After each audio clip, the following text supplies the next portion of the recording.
Very good afternoon to all of you. Right, हम लोग जो हैं वो डिस्कस कर रहे थे महर्षि पतंजलि ने योग को किस तरीके से डिफ़ाइन किया है। हम लोगों ने योग की डेफिनेशन जो है वो डिस्कस की थी। तो महर्षि पतंजलि की योग की डेफिनेशन किसको याद हो गई है? हाथ खड़ा करें। महर्षि पतंजलि की जो डेफिनेशन याद हो गई हो।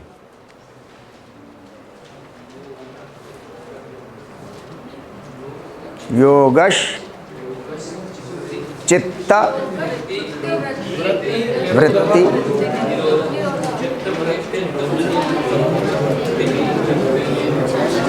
योगश चित्त, पूरा बोले, चित्त वृत्ति निरोधः। सिर्फ 4 वर्ड्स हैं, ओनली देयर आर 4 वर्ड्स। यानी योगश ये एक ही वर्ड है, ये एक वर्ड नहीं है। योग अलग है, शा अलग है, चित्त अलग है, राइट। लेकिन अभी हम इसको सीखने के लिए योगश चित्त वृत्ति निरोधः, बहुत आसानी के साथ आप इसको याद भी कर लेंगे। वृत्ति निरोधः, ठीक है नहीं, राइट। इसमें हम लोगों ने समझने की कोशिश की थी कि महर्षि पतंजलि ने योग को कैसे डिफाइन किया है। योग को डिफाइन किया है उन्होंने कि योग क्या होता है। तो वो कह रहे हैं कि अपने चित्त के अंदर वृत्तियों का डेवलपमेंट ना होने देना, वृत्तियों को रोक लेना, वृत्तियों को अपने चित्त के अंदर पनपने ना देना, नहीं, अपने अंदर पैदा हो जाएं और पैदा हो करके फिर वो जड़ पकड़ने लग जाएं, मजबूत हो जाएं, वो नहीं होने देना। इन सब की रोकथाम, ये सब जो है वो क्या है, ये योग है, राइट। फिर हम लोगों ने वृत्ति को डिस्कस किया था कि व्हाट इज़ वृत्ति। वृत्ति वर्ड जो है ये वृत्त से बना हुआ है। इन संस्कृत वृत्त इज कॉल्ड एनी गोलाकार शेप, राइट। तो गोलाकार शेप कैसी होती है, उसकी कैरेक्टरिस्टिक क्या होती है? हाँ, उसकी मूलभूत कैरेक्टरिस्टिक है कि वो जिस पॉइंट से शुरू होती है उसी पॉइंट पे ख़त्म होती है। तो ये आपको डिफ़ाइन करना है। महर्षि पतंजलि की डेफिनेशन में आपको ये सारी चीज़ें डिफ़ाइन करनी है। पहले तो टेक्स्ट डिफ़ाइन करना है, टेक्स्ट का मीनिंग डिफ़ाइन करना है। इस वाले सेशन में नहीं आएगा, लेकिन आगे तो आपको बना के रखना है ना नोट्स अपने। देन आपको वृत्ति डिफ़ाइन करनी है, वृत्ति क्या। देन वृत्ति किसकी कैरेक्टरिस्टिक होती है, जहाँ शुरू किया वहीं ख़त्म कर दिया, तो ये जानवरों की कैरेक्टरिस्टिक होती है ऑलवेज़। उसका आप एग्जाम्पल दे सकते हैं। हज़ारों साल से वो जानवर उसी वृत्ति पे ही ज़िंदगी गुजार रहे हैं। जो बकरी 11,000 साल पहले बकरी थी, वही बकरी आज भी बकरी ही है। उसने अपने अंदर एक लेश मात्र, ज़रा सा भी उसने कोई इम्प्रूवमेंट नहीं किया है, राइट। दुनिया में इंसान एक अकेला जानवर ऐसा है जो लगातार कुछ ना कुछ इम्प्रूवमेंट के चक्कर में लगा रहता है। अभी वो बुराई में लगा हुआ है तो बुराई में इम्प्रूवमेंट हो जाए, एक सा रह नहीं पाता, एक सा रहना उसका नेचर नहीं है। अगर वो रह रहा है मीन्स जैसा सुबह उठा था वैसे ही रात में सो गया, उसने नया कुछ भी नहीं सीखा अपने ज़िंदगी से रिलेटेड, कुछ भी उसने नया नहीं सीखा, इसका मतलब वो वृत्त में उसने वो दिन गुजार दिया। और ऐसा हो, अगर दिन भर कर रहा है, महीनों कर रहा है, सालों कर रहा है, वो जीवन भर कर रहा है और वो ऐसे ही व्रत में अपना जीवन गुजारता चला जा रहा है लगातार, तो इसका मतलब क्या हुआ? इसका मतलब ये हुआ कि वो एक जानवरों की सी ज़िंदगी गुजार रहा है। अपने अंदर, उसके अंदर कोई डेवलपमेंट नहीं है। वक्त के साथ साथ समाज आगे निकल जाएगा और वो यहीं चक्कर काटता हुआ घूमता रह जाएगा। और वो वक्त से फिर, जिसको हम लोग कहते हैं आज की भाषा में, उस ज़माने में नहीं कहते होंगे, महर्षि पतंजलि के ज़माने में ये भाषा नहीं बोलते होंगे कि वो बहुत पीछे रह गया अपने जीवन में। आज बोलते हैं हम लोग ये, यार मैं तो बहुत पीछे रह गया, मेरे साथ के लोग बड़े आगे निकल गए, बोलते हैं ना हम लोग। इसका मतलब ये है, इसी को महर्षि पतंजलि अपने ज़माने के हिसाब से कह रहे हैं कि जो वृत्त में ज़िंदगी गुजारेगा, जैसा उठा था सुबह वैसे ही रात में सो गया, तो वो ज़माना आगे निकल जाएगा और वो वहीं का वहीं रह जाएगा, क्योंकि उसने अपने अंदर किसी भी तरीके का कोई डेवलपमेंट नहीं किया था। अच्छा, ये हमारी और आपकी लाइफ में मीन्स सेल्फ एविडेंट है। ये लाइफ हमारे आपके, मतलब ये तो हमको आपको सबको नज़र आता है, हाँ ऐसा ही होगा, राइट। अगर उसमें 1 mm का भी फ़र्क आ जाए, 1 mm का फ़र्क, अभी मैं कह रहा हूँ फॉर एग्जांपल सर्किल में जहाँ से शुरू किया वहाँ से ख़त्म किया, तो फिर बात आगे बढ़ जाती है। फिर वो सर्किल भले ही स्लो चलेगा लेकिन वो आगे बढ़ता रहेगा कहीं ना कहीं, फिर वो पूरे आपके जीवन को कवर करता हुआ चलेगा। अच्छा, अगर वो पूरे जीवन को कवर करता हुआ चलेगा तो वो वृत्ति नहीं होगी। फिर वृत्ति तो वही है ना, जहाँ से शुरू किया वहीं ख़त्म कर लिया। तो इसको हमको एक तो समझाना है बहुत अच्छे तरीके से, ठीक है नहीं। देन फिर हम लोगों ने समझने की कोशिश की थी कि चित्त क्या होता है, राइट। तो चित्त के लिए हम लोगों ने 3 पार्ट होल समझने की कोशिश की थी कि इंसान जो है वो, हर इंसान का जो एग्जिस्टेंस है वो 3 पार्ट होल पे है। सबसे पहली चीज़ क्या थी? अच्छा, जब हम लोग ये पहला, दूसरा, तीसरा बोल रहे हैं तो इसका मतलब ये नहीं है कि तीसरा पहले से थोड़ा घटिया है या दूसरा जो है वो पहले से थोड़ा ऊंचा है, कि 2 नंबर पे है, 2 नंबर ज़्यादा नंबर होता है, 3 नंबर और ज़्यादा नंबर होता है, ऐसा नहीं है, ठीक है नहीं। ये तो हम लोगों ने, हमारी लैंग्वेज का फॉल्ट है कि हम लोग जब नंबरिंग करेंगे किसी चीज़ को समझने के लिए तो कहीं ना कहीं पहला, दूसरा, तीसरा लिखना ही पड़ेगा हमको, ठीक है नहीं। तो पहला हम लोगों ने क्या डिस्कस किया था? पहला हमने शरीर डिस्कस किया था, फिजिकल बॉडी हमारी। देन दूसरा क्या डिस्कस किया था?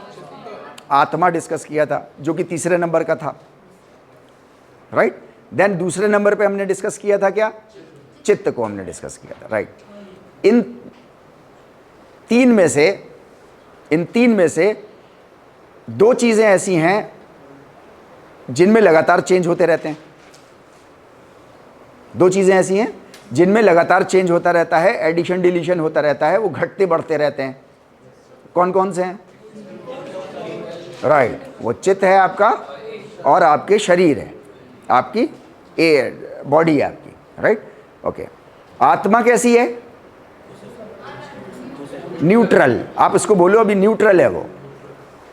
आप उसको दुखी नहीं कर सकते, आप उसको खुश नहीं कर सकते, आप उसको कंप्लीट नहीं कर सकते, वो ऑलरेडी जैसी है वैसी है। यहां तक बात क्लियर थी ना हम लोगों को, राइट। उसके कुछ हम लोगों ने वो लिखे थे, कुछ श्लोकाज लिखे थे हम लोगों ने कि कैसे कंप्लीट है, कैसे खुश है, कैसे सुख है, सुखी में है। खुश और सुख 2 अलग अलग वर्ड्स हैं, है नहीं। सुख है मतलब, जिसको हम लोग आज की भाषा में क्या बोलेंगे, इसको सुख को शायद मैं समझता हूँ इसको बोलेंगे ना बिंदास, है ना, बिंदास। बिंदास है वो तो, मतलब किसी से फ़र्क ही नहीं पड़ता, बुरे से बुरा कह दो इसको, अच्छे से अच्छा कह दो, बिंदास है, इसकी सेहत पे असर ही नहीं पड़ता, राइट। तो आत्मा इस तरीके की चीज़ है, वो तो न्यूट्रल है, आप उसमें कुछ छेड़खानी नहीं कर सकते। वो एक इलेक्ट्रिक करंट की तरह है, आपको सब जगमग कर रही है, उसका इलेक्ट्रिक करंट वो काट दिया जाएगा तो अंधेरा छा जाएगा। जैसे कमरे के अंदर अंधेरा छा जाता है, घरों के अंदर अंधेरा छा जाता है, ऐसे ही उसके अंदर। मसला जो है ये हमारे शरीर का है और हमारे चित्त का है। चित्त के बढ़ने और घटने के कुछ प्रिंसिपल्स हैं, होंगे, क्योंकि दुनिया की हर चीज़ प्रिंसिपल्स पर टिकी हुई है, राइट। आत्मा के भी कुछ प्रिंसिपल्स होंगे। ये मेरा थॉट है, मैं अपना थॉट एक्सपेरिमेंट में अगर करता हूँ तो मुझे ऐसा लगता है, क्योंकि दुनिया की कोई चीज़, दुनिया में जितनी भी चीज़ें हैं वो सब की सब जो काम कर रही हैं वो प्रिंसिपल्स पे काम कर रही हैं, राइट। बिना प्रिंसिपल के तो कोई चीज़ काम नहीं करेगी। ये तो सेट रूल है इस दुनिया का। आप अपना दिमाग दौड़ा लो, कहीं तक का दौड़ा लो, किसी भी काम के लिए दौड़ा लो, हर जगह आपको कुछ ना कुछ प्रिंसिपल्स ज़रूर मिल जाएंगे उस काम के होते हुए, राइट।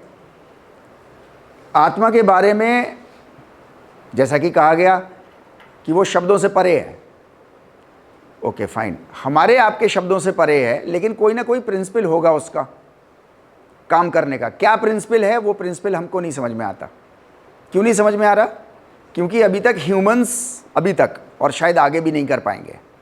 क्योंकि अगर आगे कभी कर पाते होते, कभी अगर कर पाते होते तो योगेश्वर श्री कृष्ण जी ने, गौतम बुद्ध ने, महावीर ने, जीसस क्राइस्ट ने, प्रॉफिट मोहम्मद ने, प्रॉफिट मूसा ने, मतलब किसी ने तो इसके बारे में ज़रूर बताया होता कि ये मीन्स आगे कैसे एक्सप्लोर होगी, राइट।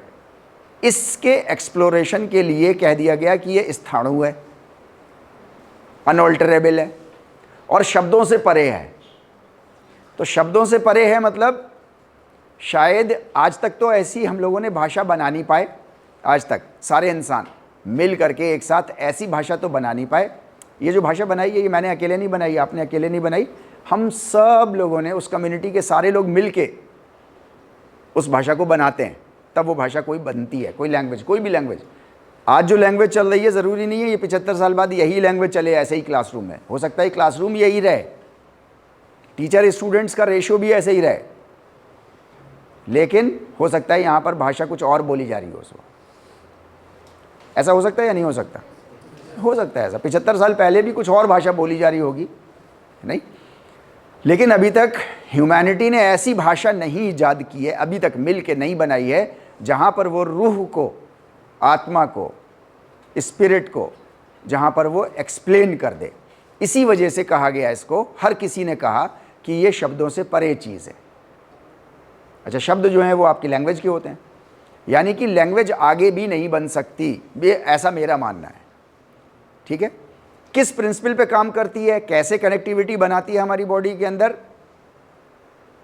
अभी तक नहीं पता चला है। हो सकता है ये प्रिंसिपल शायद मालूम चल जाए आगे, क्योंकि साइंस जिस तेज़ी से आगे बढ़ रही है उसमें ये कहना कि नहीं साहब ये काम तो नहीं हो सकता या ये काम तो समझ में नहीं आ सकता, तो ये मीन्स अच्छी बात नहीं है आज की डेट में।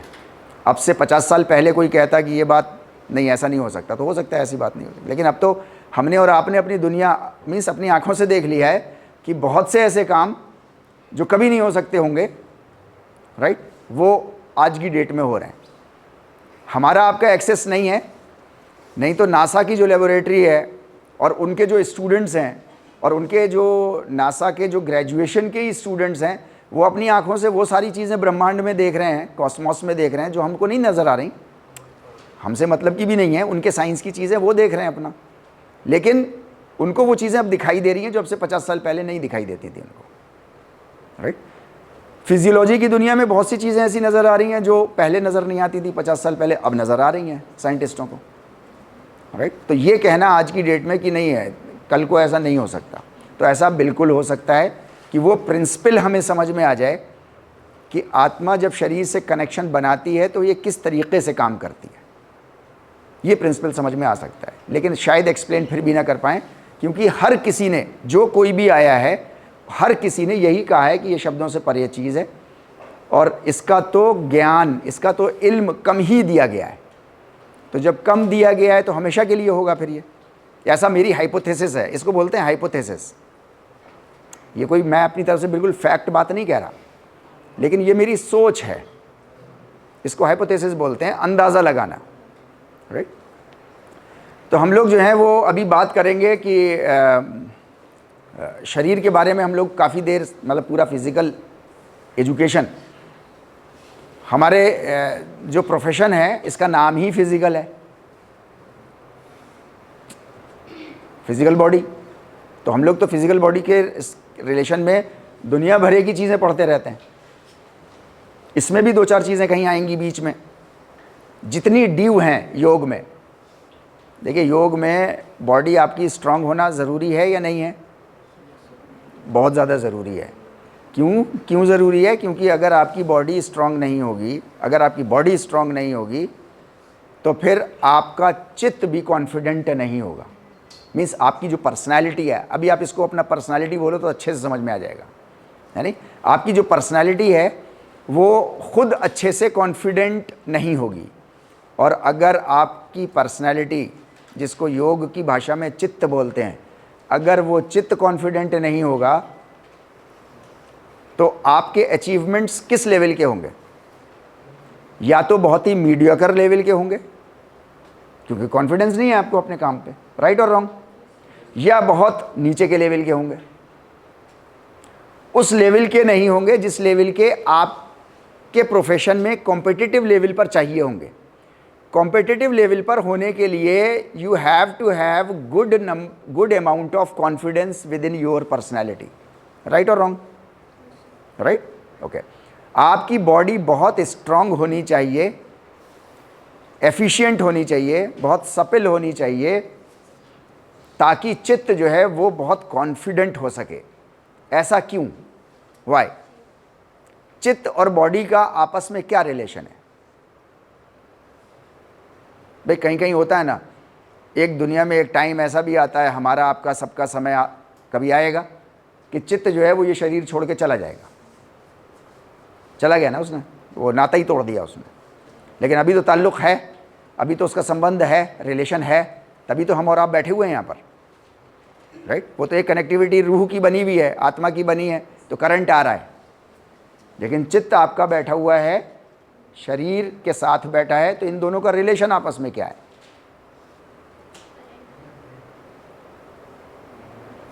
हम लोगों ने बात करी थी पीछे, राइट? रिलेशन क्या है? कोई एग्जाम्पल से समझाओ तो।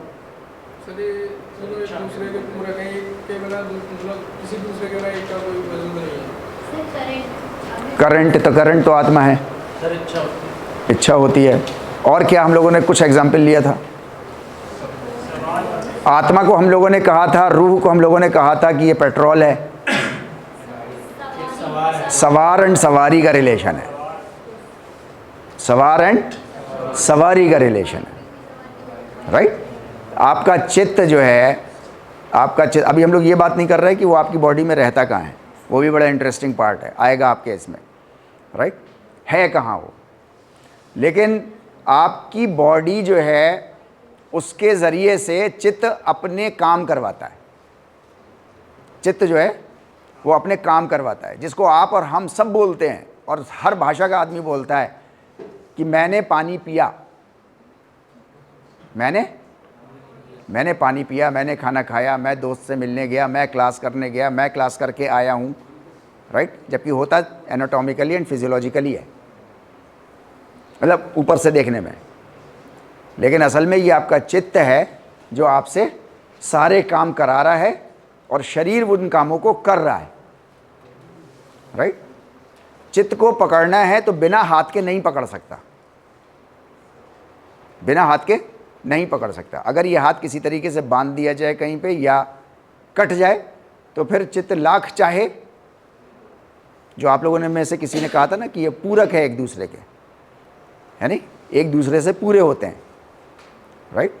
शरीर बिना चित्त के, शरीर बिना चित्त का कैसा? डेड। यानी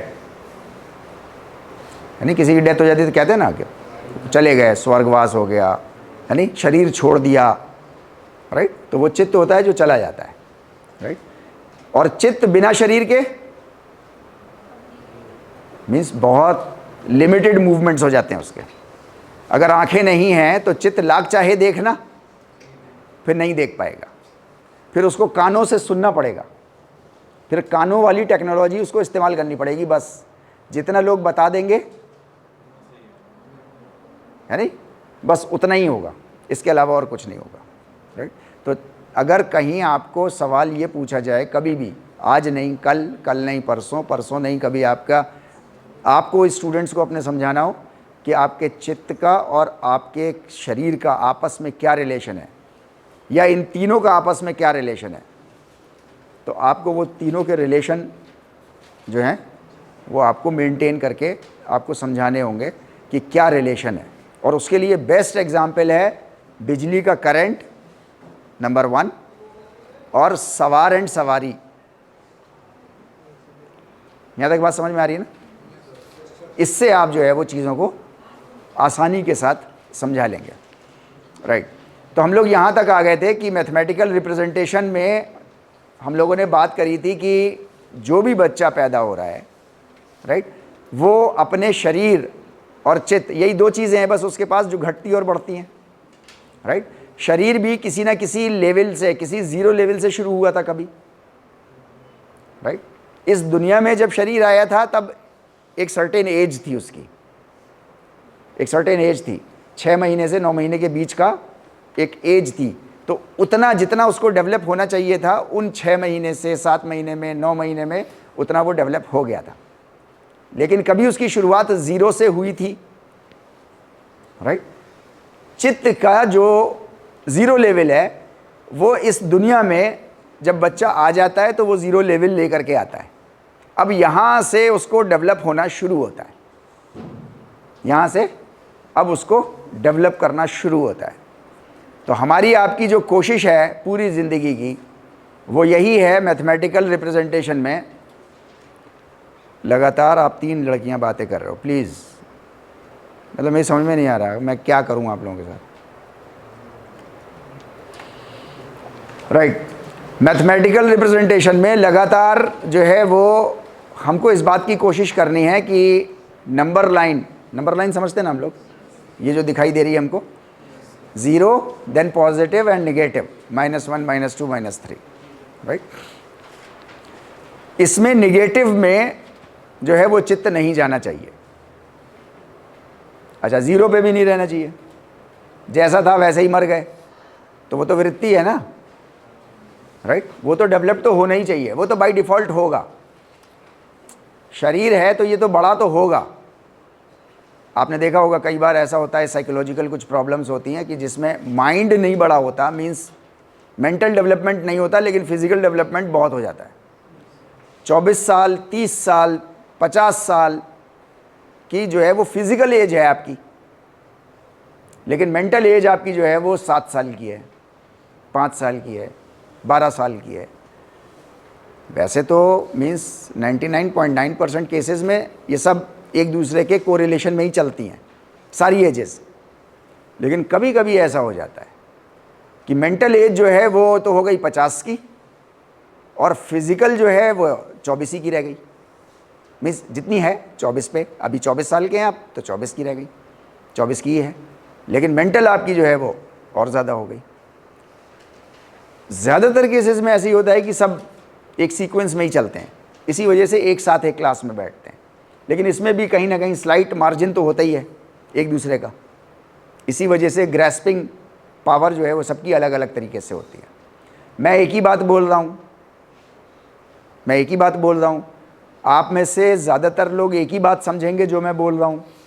कुछ लोग ऐसे ज़रूर होंगे जो जितना बोल रहा हूँ उसके कम दर्जे का समझेंगे, कुछ लोग होंगे जो उसके ज़्यादा दर्जे का समझ जाएंगे, जितना मैं नहीं बोल रहा हूँ, लेकिन वो इन बिटवीन द लाइंस उनका बहुत स्ट्रांग है, वो और आगे का भी समझ जाएंगे। क्या ऐसा होता है? हाँ, ऐसा होता है, नेचुरल है, राइट। लेकिन मोर और लेस सब लोग एक ही से होते हैं, तो इसलिए सब एक ही क्लास में बैठते हैं सब लोग, राइट।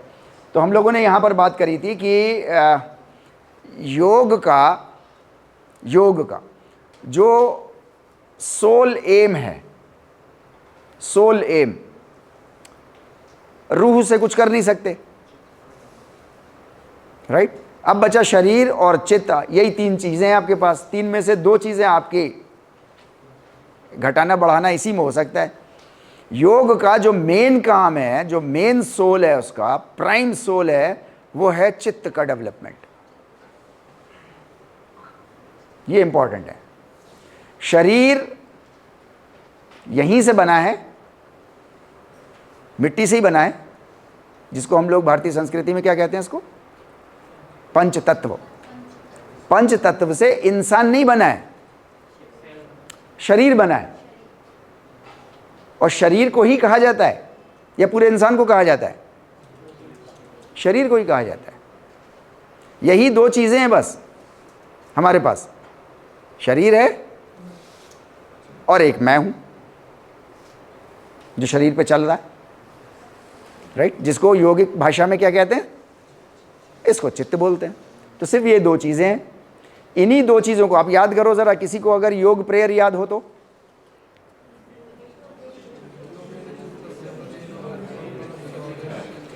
पूरी प्रेयर, योगेन चित्तस्य पदेन वाचम और मलम शरीरम च वैदकेन और योपाकरोत्तम प्रवरम मुनीनाम पतंजलिम प्रांजलिम आनतो अस्मि। पूरी प्रेयर में अभी फिर आगे अब उनकी कैरेक्टरिस्टिक आ गई हैं। पूरी प्रेयर में आप देखो, गौर करो थोड़ा सा, सब लोग गौर करना, है नहीं, फिर से योगेन चित्तस्य, चित्त के लिए योग दिया, जिसने भी दिया, अभी बात नहीं आई थी, है नहीं, ठीक है। फिर उसके बाद पदेन वाचम, ठीक है नहीं, और बोलचाल के लिए जिसने ग्रामर दी थी, राइट, एक ये चीज़ है हमारे पास। दूसरी चीज़ मलम शरीरस्य च वैद्यकेन, और शरीर के लिए उसने हमको जो है वो मेडिकल साइंस दी। आप देखो योग प्रेयर में जो पतंजलि की प्रेयर है उसमें सिर्फ ये दो चीज़ें हैं, योपा करोत्तम प्रवरम मुनि नाम। अब वो उस मुनि के बारे में तारीफ़ें शुरू हो गई। अब यहाँ से उस मुनि के बारे में शुरू हो गया कि वो कैसा है, कितना ऊंचा है, हम उसको कैसे सैल्यूट करते हैं, उसकी फिगरेटिव, उसकी रूपक भाषा क्या है, उसको कितने कोबरा ने लपेट रखा है, कौन सा कोबरा, काला, तो काला तो दुश्मन होता है, तो वाइट वाला, श्वेत, राइट। तो अब वो सारी कैरेक्टरिस्टिक्स उसकी हैं, लेकिन असल में किन चीज़ों के बारे में डिस्कस कर रहे हैं? दो, एक तो चित्त के बारे में कर रहे हैं और दूसरा शरीर के बारे में कर रहे हैं। इसके अलावा कोई तीसरी चीज़ नहीं है उसमें, पूरी प्रेयर में यही दो चीज़ें कर सकते हैं हम, या तो शरीर को कर सकते हैं स्ट्रांग, और या अपने चित्त को स्ट्रांग कर सकते हैं। आत्मा तो न्यूट्रल है, योग प्रेयर में कहीं आत्मा का नाम नहीं आया, कहीं पे भी, नो वेयर। क्यों? क्योंकि वो न्यूट्रल है, स्थाणु है, उसका हम कुछ कर ही नहीं सकते। वो तो जैसी आई थी वैसी वापस भी चली जाएगी, बस वो कनेक्शन कट जाएगा, हम में से एक आध गुड़प हो जाएगा, राइट। तो ये शरीर और ये चित्त, ये दो चीज़ें हैं, इनमें से भी दोनों स्ट्रांग होनी है, दोनों स्ट्रांग होनी है। लेकिन अगर दोनों में कहीं टकराव हो जाए कभी ज़िंदगी में ऐसा, तो हम लोगों ने एग्जाम्पल लिया था कि अगर गाड़ी चलाते पे आप सवार हैं और गाड़ी आपकी सवारी है और कभी उसमें आग लग गई, राइट, तो आप तब भी गाड़ी पे सवार रह करके चलते रहते हो या अपने को अलग कर लेते हो फ़ौरन? तो ये नेचुरल प्रोसेस है based on reason and logic, कि हम फ़ौरन अपने को अलग कर लेते हैं अपनी सवारी से।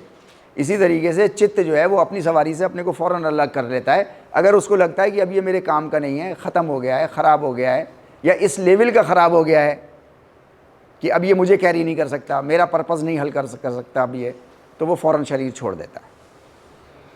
यहाँ तक बात क्लियर है आपको? तो परम लक्ष्य, अगर शरीर और चित्त आपस में कहीं टकरा गए, कभी आपको दो में से कोई एक चीज़ चुननी पड़ गई इन दो में से, तो फिर योग कहता है कि चित्त को पकड़ लेना, क्योंकि चित्त आगे ज़िंदा रहता हुआ, आप आगे ज़िंदा रहोगे, हमेशा के लिए रहोगे, आगे ऐसे ही चलते रहोगे। हाँ, शरीर इसी दुनिया में पैदा हुआ था और शरीर इसी दुनिया में ख़त्म भी हो जाएगा, राइट। शरीर इसी दुनिया में पैदा हुआ था, पंच तत्व से पैदा हुआ था और पंच तत्व से ही, क्या कहते हैं इसको हम लोग, इसी में लीन हो जाएगा, इसी में मिल जाएगा। शरीर आप नहीं, आप तो आगे ट्रांसफ़र हो जाओगे, आपका तो इंतकाल हो जाएगा। इंतकाल मतलब transfer from one place to another place, आपका तो इंतकाल हो जाएगा। मौत शरीर की आती है, ये लिख लें आप चाहे तो, सिर्फ और सिर्फ और सिर्फ मौत शरीर की आती है, चित्त की कभी नहीं आती। ये चित्त अब जैसा है, आप जिसको जिस कंडीशन में रखोगे, जिस कंडीशन में ये शरीर को छोड़ेगा, उसी कंडीशन में आगे जाएगा। इसको अगर आप, इसको कहते हैं संस्कृत में विक्षिप्त अवस्था में, विक्षिप्त कहते हैं डिस्टर्ब्ड कंडीशन में रखोगे, दुखी कंडीशन में रखोगे, अगर आप इसको जलन वाली कंडीशन में रखोगे, अगर आप इसको मीन्स घृणा वाली, नफ़रत वाली कंडीशन में रखोगे, तो ये फिर आगे जहाँ जाएगा वो ऐसी ही जगह होगी जहाँ पे दुख होगा, घृणा होगी, जलन होगी, मार काट हो रही होगी, मतलब वही सब हो रहा होगा वहाँ, तो ऐसी जगह जाओगे।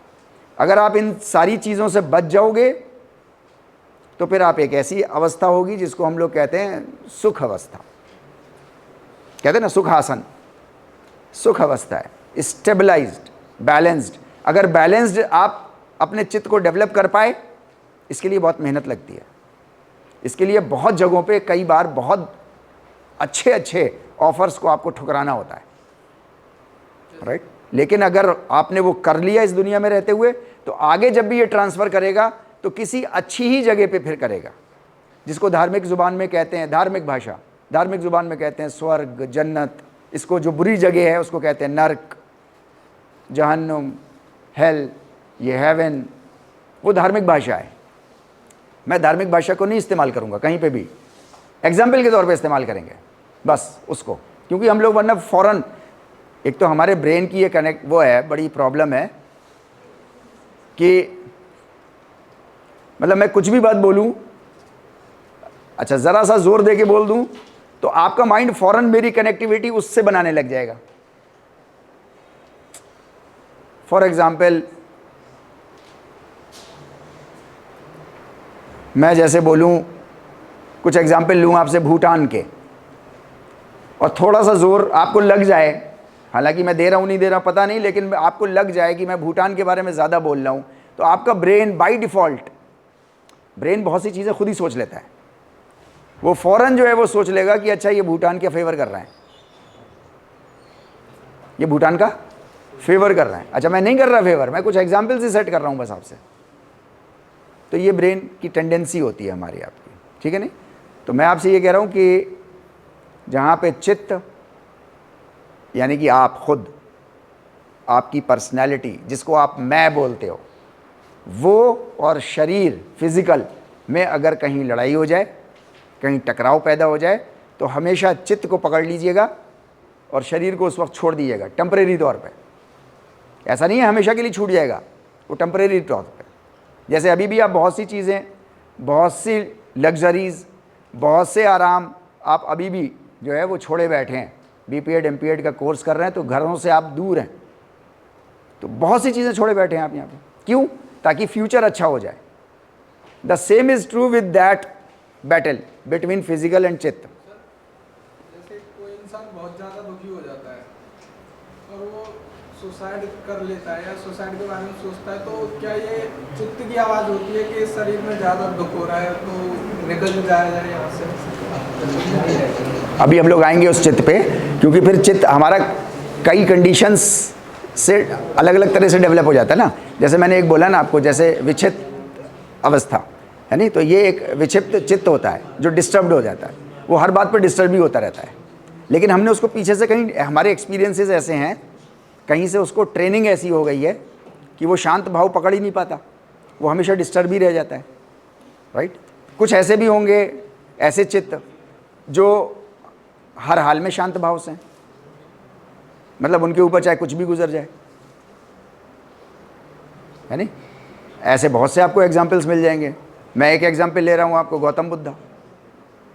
कुछ भी गुजर जाए, चाहे कितना ही बड़ा हो जाए नुकसान, चाहे कितना ही बड़ा फ़ायदा हो जाए, वो हर बात पे ऊपर वाले का आशीर्वाद है, ये भी आशीर्वाद है, वो भी आशीर्वाद है, वो इतना शांत है।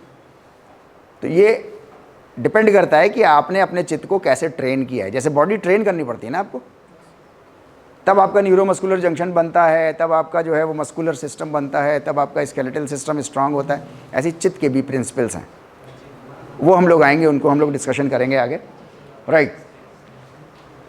अभी ये समझने की कोशिश कर लीजिए, ये नया टॉपिक हम लोगों के सामने, नया नहीं है, उसी के कंटिन्यूएशन में है। ह्यूमन बीइंग्स, इंसान यानी कि मैं और आप, आपका और मेरा, किसी भी इंसान का बहुत एफिशिएंट बॉडी हो और बहुत शार्प आपका माइंड हो, किसी भी इंसान का, राइट। लेकिन चित्त डेवलप नहीं है उसका, लेकिन चित्त डेवलप नहीं है, तो वो एक फियर्स एनिमल्स हैं। फियर्स कहते हैं बहुत ही खूनखार जो होते हैं, जिनके बहुत ही बड़े बड़े कैनाइंस होते हैं। हमारे और आपके भी हैं कैनाइंस। कितने कैनाइंस हैं हमारे आपके? 4 कैनाइंस। मतलब हमारे अंदर भी क्षमता है चीरने फाड़ने की, हम भी फाड़ सकते हैं, है नहीं, राइट। लेकिन जिनके पास बॉडी और इंटेलेक्ट बहुत अच्छे लेवल की है, अब देखो इंटेलेक्ट अच्छे लेवल की है, इंटेलेक्ट बहुत शार्प है, अगर आपका ब्रेन बहुत शार्प हो गया है, कैसे भी कुछ प्राणायाम करके, कुछ ध्यान लगा के, कुछ टेक्नोलॉजी से आपने कर लिया उसको, भाई टेक्नोलॉजी होगी कुछ इस्तेमाल करने के लिए इसको, फिजिकल बॉडी आपने बहुत अच्छी कर ली है, राइट, और आपकी पर्सनालिटी ग्रो हुई नहीं है, तो आप एक बेहतरीन, बहुत ही खूबसूरत, ख़तरनाक जानवर बन जाएंगे आप, बहुत ही खूबसूरत। मतलब लोग आपको एग्जाम्पल देंगे कि यार ये था आदमी जिसने 60 लाख लोगों को मार दिया,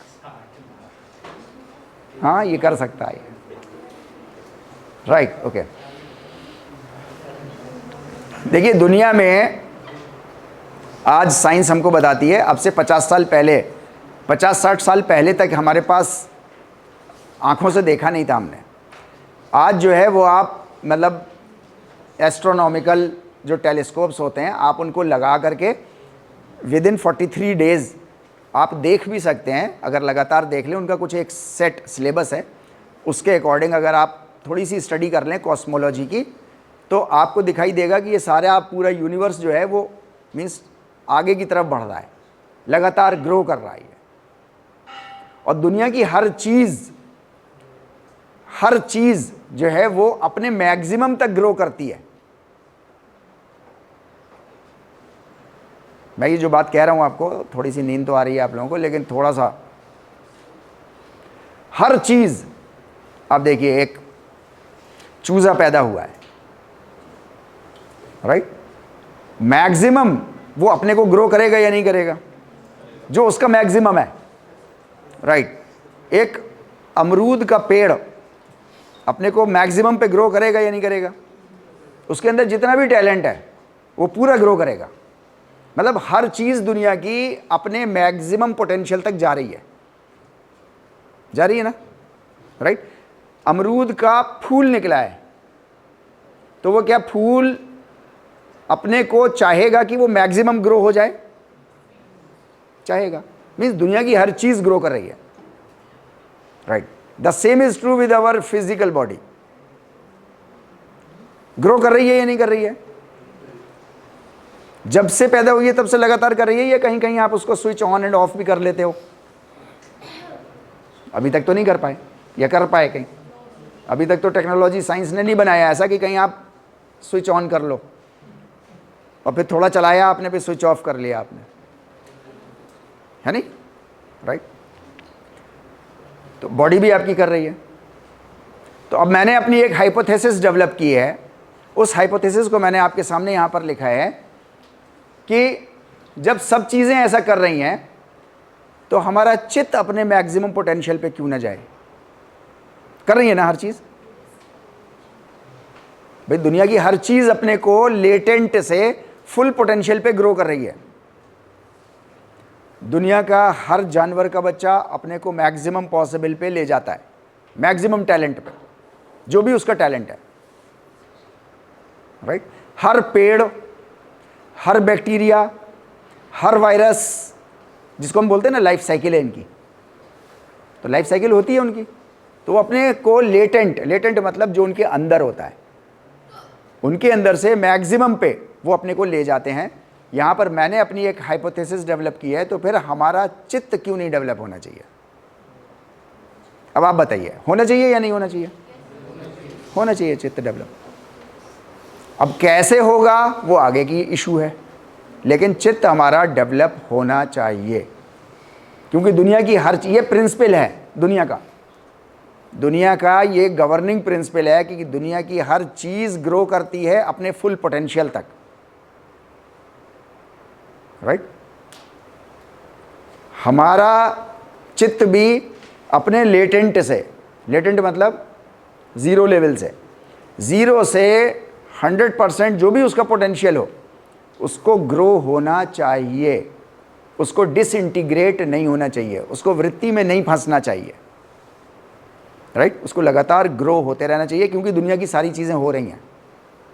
आप देखो, हम और आप अपने जीवन में एग्जाम्पल भी यही देते ना कि वहाँ भी तो ऐसे ही हो रहा है, मैं क्यों ना करूँ, कहते हैं ना कि वो लोग भी तो ये हैं लेकिन वो खाते हैं ना ये सब, हम क्यों नहीं खाएं।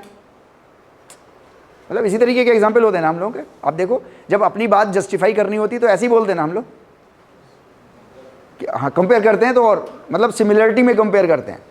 मैं पूरी दुनिया के हर एटम का कंपैरिजन कर रहा हूं आपसे, राइट। दुनिया की हर चीज़ अपने लेटेंट से जब से बनी है और जब ख़त्म होगी तब तक वो 100% कोशिश करती है कि वो अपने को फुल्ली ग्रो करे, अपने को एक्सपैंड करे, फैलाए, अपने अंदर विकास पैदा करे, डेवलप करे। ऐसा होता है? हाँ होता है। तो ये चित्त क्यों नहीं होना चाहिए? इसका मतलब है चित्त के भी प्रिंसिपल्स होंगे और इसको भी ग्रो करने के, इसको भी डेवलप करने के ज़रूर तरीक़े होंगे। वो तरीक़े हम लोग जो हैं वो कल क्लास में फिर हम लोग डिस्कस करेंगे, right. Thank you very much.